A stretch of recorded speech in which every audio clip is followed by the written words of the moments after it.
Ang pagkamatay ni Choso kapalit ng pagbabalik ni Todo Aoy, pati na rin ang mga binding vows na ginawa ni Sukuna para magamit niya ang kanyang furnace at ang revenge na gagawin ng duo na nagpatumba kay Mahito.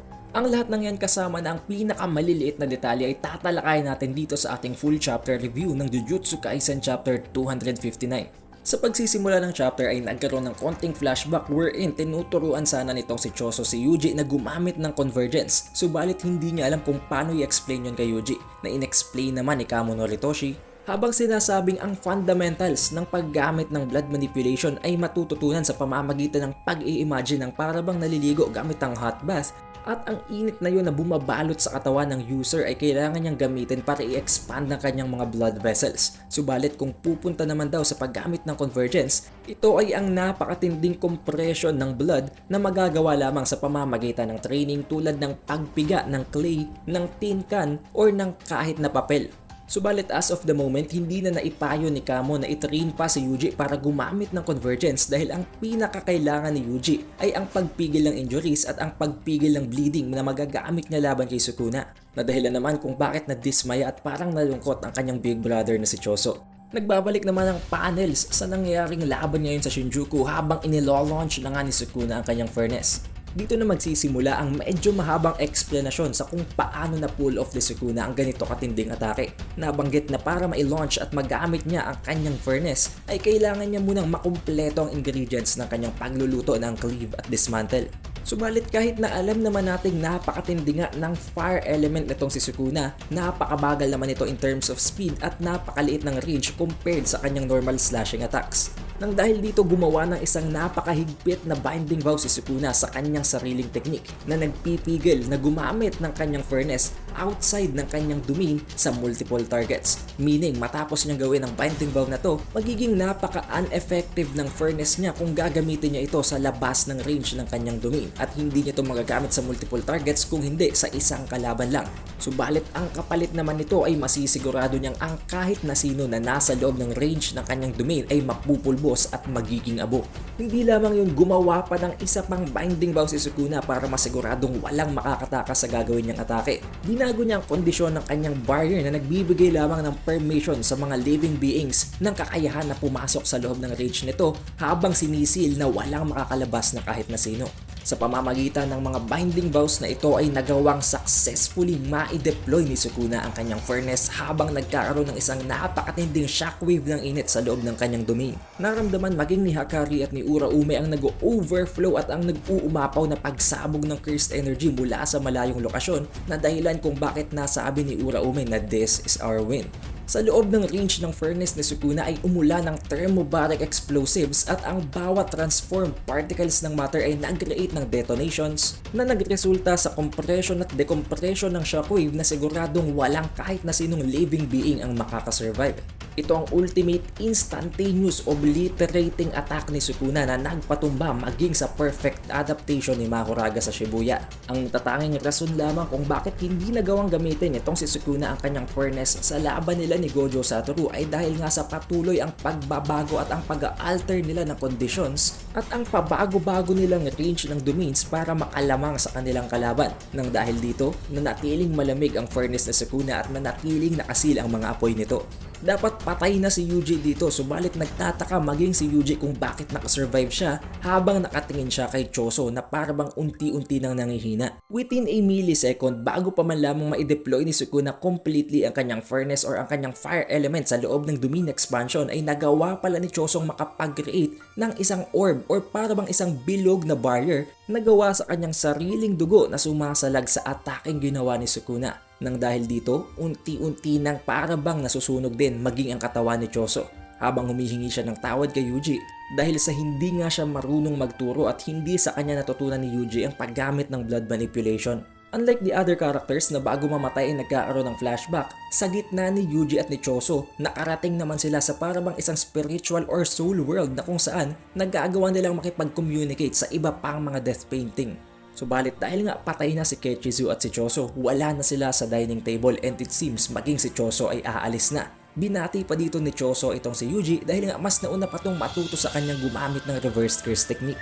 Na sinagot naman ni Yuji na hindi yun dahil sa kanyang talent kung hindi dahil sa ginamit na ni Sukuna ng paulit-ulit ang reverse curse technique nang nasa katawan pa siya nito. Na sinagot naman ni Choso na hindi na kailangang magpahambol pa nitong si Yuji dahil at some point talagang masusurpass ng mga little brother ang kanilang big brother. Subalit humihingi ng tawad itong si Choso dahil iiwan na naman daw niya si Yuji ng mag-isa. Nasinagot naman ni Yuji na hindi yun importante dahil ang mahalaga ay nanatili naman si Choso sa pinakamatinding pinagdaraanan niya. Subalit it seems, ito na talaga ang oras ni Choso dahil nagsimula na siyang kausapin ng kanyang mga yumaong kapatid na nasa death painting. Habang pinag-uusapan nila ang kanilang 150 years of suffering, na-realize naman itong si Choso na ang napakatinding paghihirap nilang yon ay pinagdaanan din ni Yuji sa loob lamang ng ilang araw. But going back to the real world, makita natin na naging abo na nga completely ang katawan ni Choso. At ang huling mga salita na nabanggit niya ay ang "Thank you Yuji for being my little brother." Na sinagot naman ni Yuji ng "Thank you big brother." Ang pinakauna at pinakahuling beses na mabanggit niya ang salitang ito kay Choso. Kasabay ng pag-disperse ng katawan nitong si Choso ay unti-unti na ring nawala ang blood barrier na ginawa niya. Nakita na ni Yuji ang itsura ng lugar na inaabot ng furnace nitong si Sukuna at nagsimula na niyang hanapin ang kanyang mga kasamahan, subalit wala na sa kanilang sumasagot.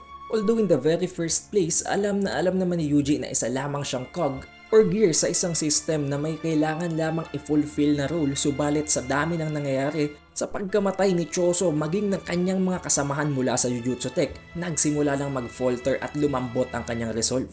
Kasabay ng pagbagsak ng willpower ni Yuji ay ang pagdating naman ng King of Curses. Hindi na alam ni Yuji ang kanyang gagawin, subalit may isa pa siyang presensya na naramdaman at yun ay walang iba kung hindi ang kanyang big brother not by blood but by heart na si Todo Aoi. Bago magpatuloy ang laban ay nagkaroon ng flashback para ma-explain kung ano ang ginawa ni Todo habang nangyayari ang pagligtas nitong si Choso kay Yuji. Dahil nga sa nakita na nila ang ganitong klaseng atake mula kay Sukuna sa Shibuya incident, alam na nila na kailangan na nilang paghandaan ang atake ito.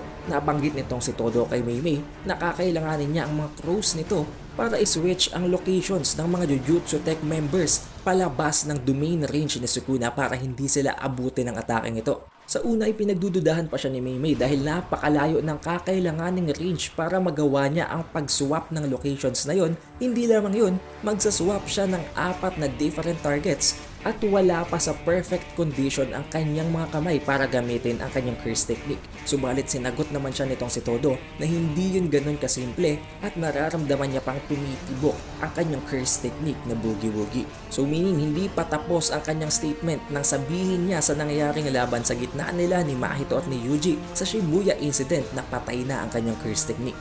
Subalit nagbigay din siya ng isang request kay Meimei na huwag nilang i-release ang impormasyon at ang planong ito sa kanyang brother na si Yuji dahil alam nilang napakatindi ng resonance sa gitna ni Yuji at ni Sukuna kahit na hindi na siya ang vessel nito. And maaring unconsciously kahit na hindi naman talaga sinasadya ni Yuji ay unti-unting nalilig ang kanilang mga impormasyon at plano papunta kay Sukuna na dahilan din kung bakit ipinare-relay niya kay Yuta na huwag siyang gagawa ng kahit na anong aksyon concerning the plan not until kailangan na talaga itong i-execute.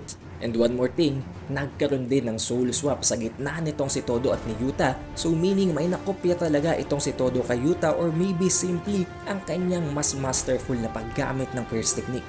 Going back to the present naman sa nangyayari sa Shinjuku, hindi alam ni Todo kung ano ang sasabihin niya kay Yuji dahil para bang unti-unti na itong nawawala sa sarili.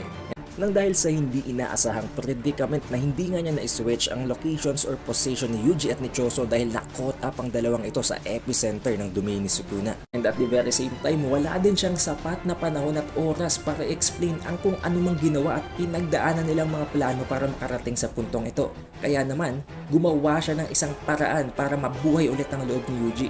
Sinabi niyang most likely, ligtas naman ang lahat mula sa ginawang atake ni Sukuna.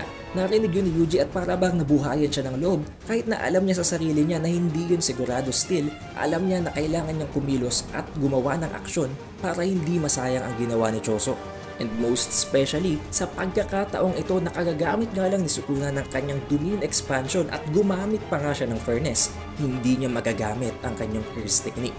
Ang pinakamainam na pagkakataon para samantalahin nilang dalawa ni Todo at para mapatumba at matalo na si Sukuna. And that is where the chapter ends habang nag-a-advance ang dalawang ito papalapit sa King of Curses with an editor's note na nagsasabing brotherly bonds linked on the path to victory. Magiging effective nga ba ang Todo and Yuji tandem na ito laban kay Sukuna? At tulad ng ginawa nila sa Shibuya, maibibigay din ba nila ang Mahito treatment sa King of Curses?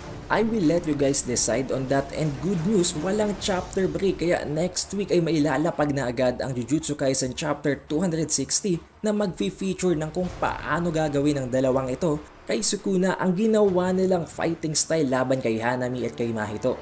Condolence na din sa big brother ni Yuji na si Choso, napakatindi ng ginawa niyang sacrifice para sa main character. And although hindi niya nagawang mailigtas ang kanyang dalawa pang kapatid na si Eso at si Kechizu, nagawa naman niyang mailigtas si Yuji sa kamatayan.